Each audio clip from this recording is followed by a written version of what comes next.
Hi, this is Joseph Fink, creator of Welcome to Night Vale. I have a number of exciting things to tell you, and one of them is about a Night Vale party, so let's get started. The first is that we reprinted our Night Vale shirts, so every size is in stock from small to 2XL, and all of them come with a free curse that will hover silently over you for the rest of your life. Go to commonplacebooks.com to buy one. The second is that we have no real-world sponsors here at Night Vale, just awesome listeners like you. So, if you enjoy our show, we would deeply appreciate a donation. It takes a lot of money and a monstrous amount of time to put all this together, and anything you could send our way would help. Thank you to Brian Smith, Kristen Crawford, and Amanda Gatewood for donating already. Go to commonplacebooks.com and click on Welcome to Night Vale to join them. And finally, the most exciting news. On June 11th, 2013, at 7:30, we will be holding a one-year anniversary party for our fans at Webster Hall in New York City. That's right, as of 2 episodes from now, we will have been doing this crazy thing for a year, and we want to celebrate it with our listeners. If you're hearing this, that's you. Not only that, but we will be doing a live version of our big anniversary episode a few days before it is released to the public, so you will get an early live revelation of all the exciting big events that are going to happen in episode 25. And I can tell you, it's an eventful episode. There will be other cool performers, as well as drinks to buy and the people who make Night Vale to say hi to. Once again, that is June 11th, 7:30 p.m., Webster Hall, New York City. Come on by, we'd love to see you, and we will not, I repeat not, replace you with an exact double of yourself programmed to do our bidding. That is, once again, no on the replacing you with a duplicate. Thank you. We report only the real, the semi-real, and the verifiably unreal. Welcome to Night Vale.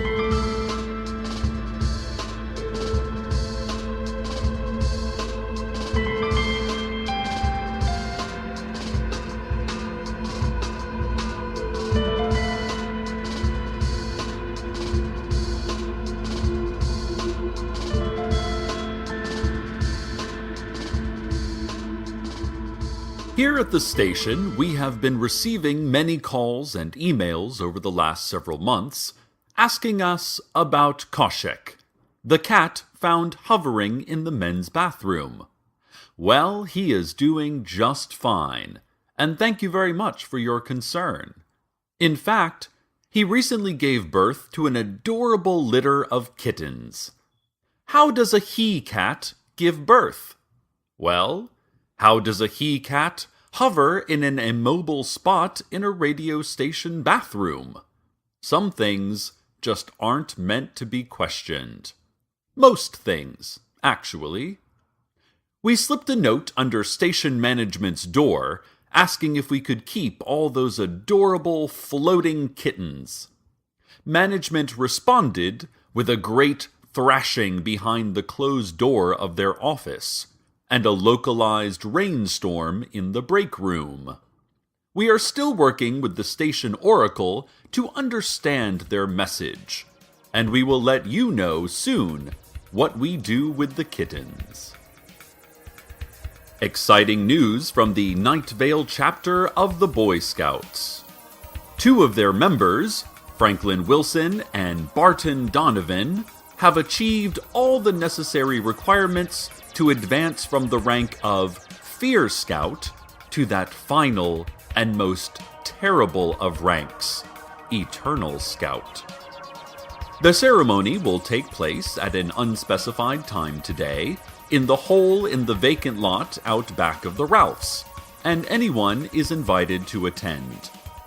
Those who wish to view the ceremony should wear loose-fitting clothing and tell everyone they know that they will be going on a long trip. Oh, just somewhere to clear their heads, you know? And that they don't know when they'll be back, but it won't be for a long time, probably. I just really have to find myself, and I think the open road is the place to do it, you should say. Don't look for me, you should continue, taking hold of your loved one's shoulder and maintaining an intense eye contact. Don't look for me.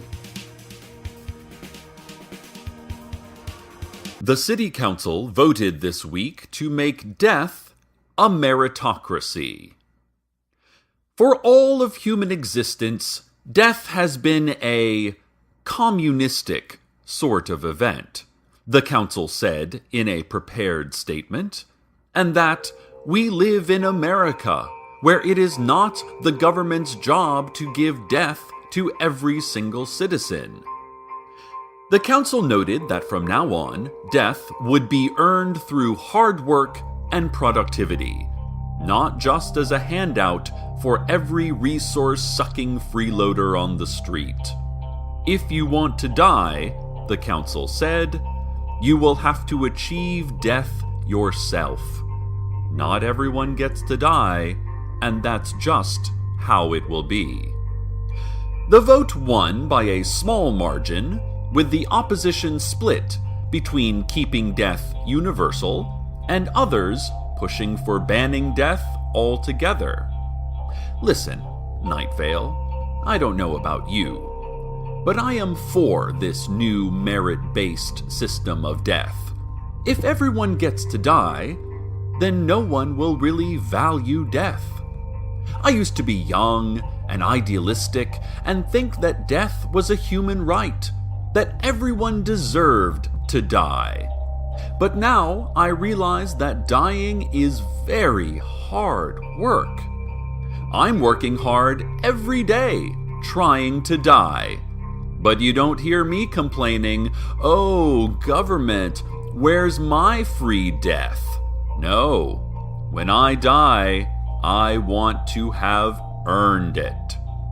I don't mean to sound insensitive to those less fortunate who don't have the means to die without government help, which is why I support our local non-profit shelters that will help ease our more down-on-their-luck brothers and sisters toward the death they truly want but just can't afford. At her regular daily press conference today, Mayor Pamela Winchell extended a warm congratulations to Franklin and Barton for their Eternal Scout achievement. "Fire is actually cold," she shrieked. "It is the cold that burns you." She went on to produce several colorful balloons from her mouth, which she presented to strange, mute children in the audience, children whom none of the reporters remembered having been there just seconds before, and whom none of them recognized. The children thanked the mayor by vibrating and dissolving. The Scouts, meanwhile, have continued preparations for their ceremony. The vacant lot out back of the Ralphs is now covered by a thick burlap tent, and the Scout leaders were seen rolling several oil drums into the tent, drums that rattled as they moved. They also have put up streamers and a hand-painted banner over the tent entrance that reads, "Great job, Frankie and Barty." Great job indeed. Oh, this is so exciting. What a wonderful little town we have. After a long battle with parents over the controversial soda machines in the recently reopened Night Vale High School, the school board has finally capitulated to pressure from the PTA. While the school board, led by the ethereal and menacing Glow Cloud, refused to remove the machines because of the much-needed extra revenue, they concurred that so much corn syrup was simply not good for students' health. As a compromise, the school board agreed to booby-trap the machines with swinging blades and an electrical maze to promote healthier drink choices and physical activity, which can help burn off all that sugar. To make up for the potentially lowered income from fewer purchases, the school board said they would raise soda prices, remove all water fountains and sinks in the building, and double up the salt in all cafeteria dishes. The school board concluded their announcement with the following: All hail, all praise, all submit before the glow cloud. Then they sprayed themselves and reporters with shaken up 2 liters of warm Sierra mist. Agents from the vague yet menacing government agency are having their annual recruitment drive at the abandoned missile silo outside of town next week. Those interested in joining whatever vague but important work it is that they do should submit resumes and headshots into one of several secret drop spots around town. At the event itself, the candidates will be ruthlessly interrogated to determine how they found out where the secret drop spots are, what exactly they know about the agency, and who told them. A representative for the agency, speaking through a representative, who in turn spoke through a heavily drugged proxy, said, "Oh, it'll be a lot of the standard job interview stuff. Asking you to name your greatest weakness so that we can use it to turn the screws on you even tighter, breaking you slowly through a series of hypnotic light pulses and disruptive sound patterns, stuff like that." Those who make it through this rigorous process will vanish forever from our lives, presumably to join the vague yet menacing agency in some capacity. Those who fail the process will also vanish.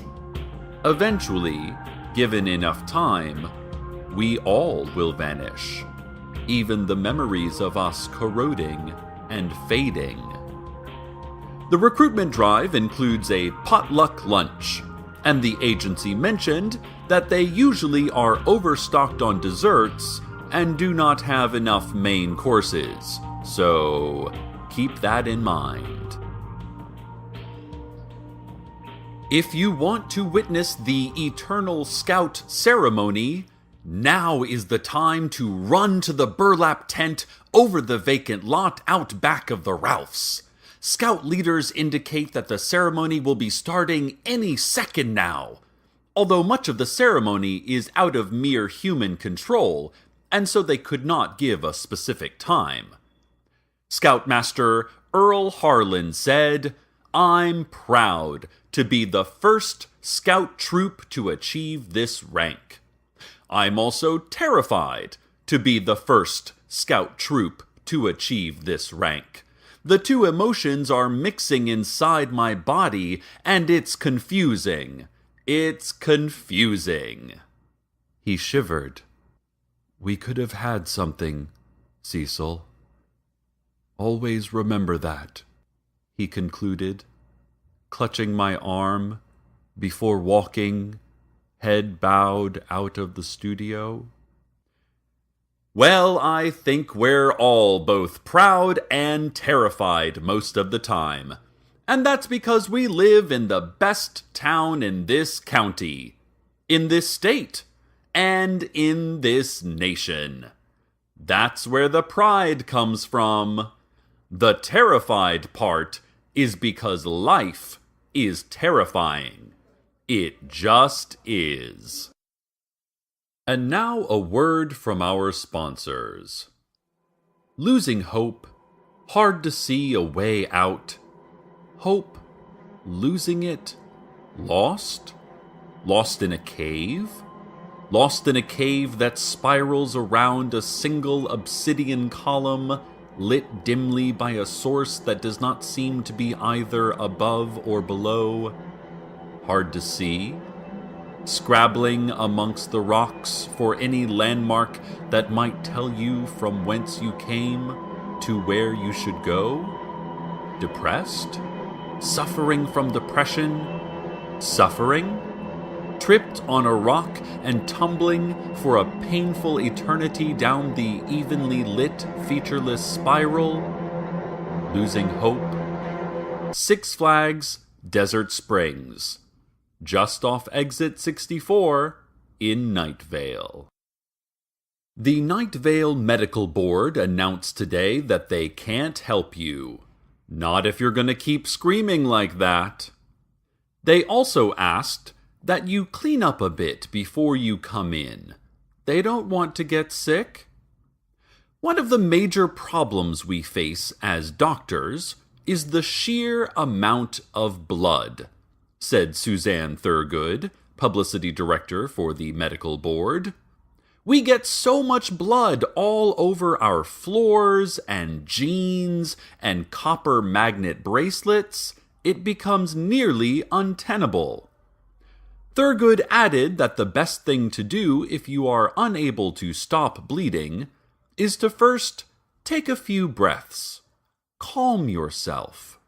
This should help you concentrate on not bleeding. Then, once you have finished bleeding, come to a doctor's office.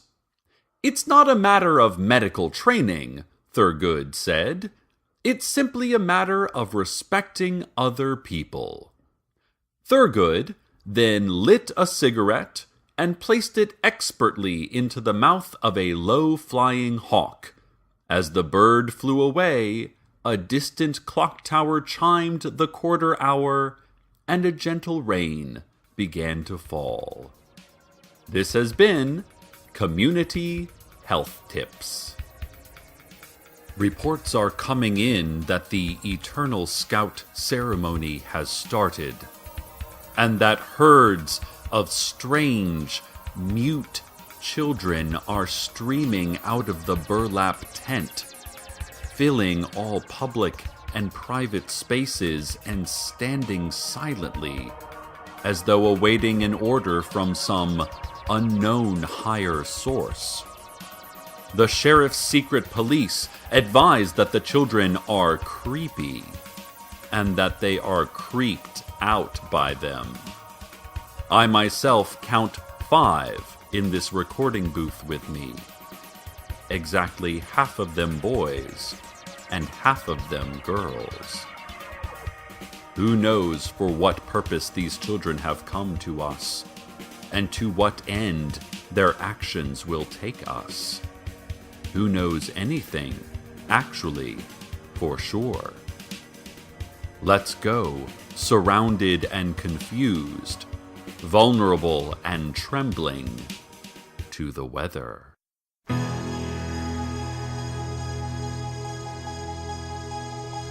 Woke up on the sand and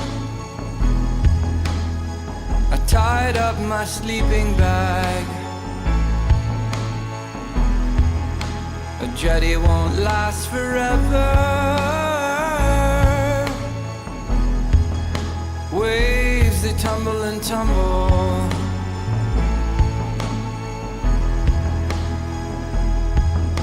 Stone by stone, I ended here all alone, and brick by brick I walled myself from happiness and eucalyptus piled high. I'm shivering by a flaming fire. Too much time,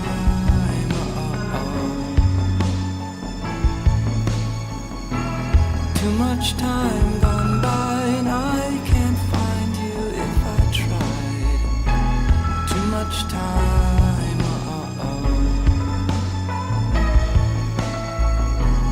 too much time gone by, and I can't find you if I tried.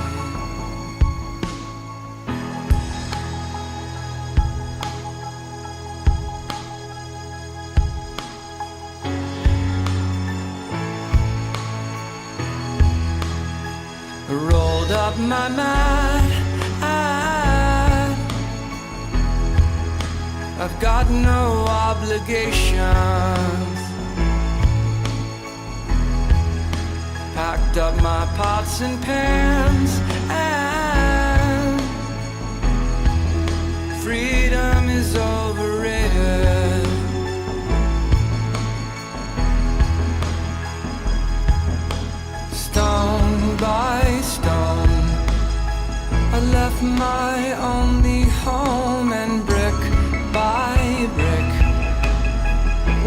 myself from happiness and dead for an almond wood.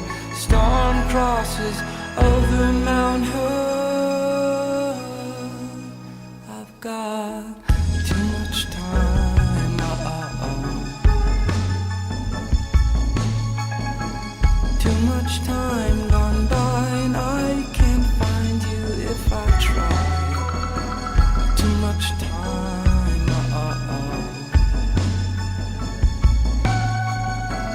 Too much time gone by and I can't find you if I try. Too much time, Too much time gone by and I can't find you if I try. Too much time,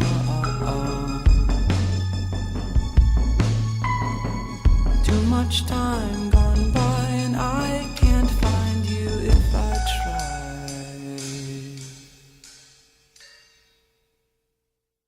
The ceremony is over, dear listeners. The children are gone. It seems we have come through this crisis, as all crises before, safe and sound. The alarm, only a false alarm.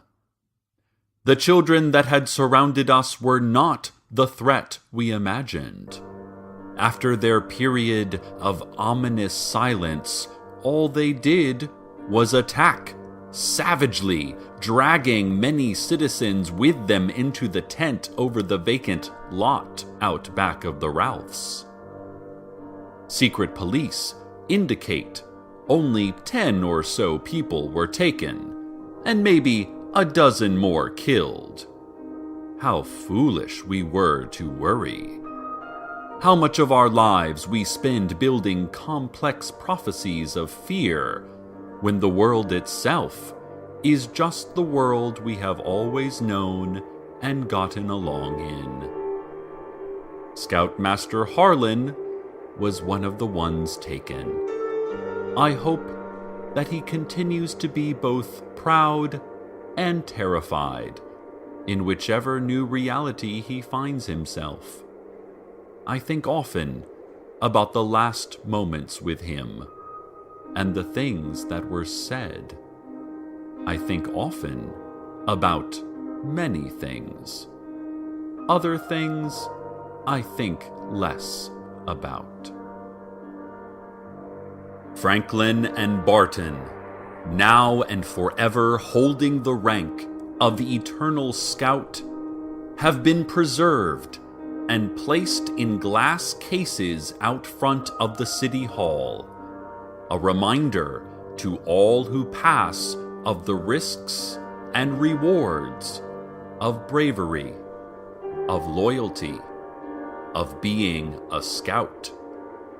May all children who see them feel a swelling of pride, except that horde of mute children from some other world. Those children, hopefully, we will never see again. Listeners out there, listeners out in the vacant night, clinging to my voice as a simulacrum of companionship, remember, fear is consciousness plus life. Regret is an attempt to avoid what has already happened. Toast is bread held under direct heat until crisp. The present tense of regret is indecision.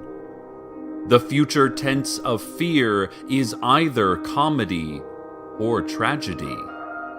And the past tense of toast is toasted. Stay tuned now for more voices, more reassuring noise in this quiet world. Good night, Night Vale. Good night.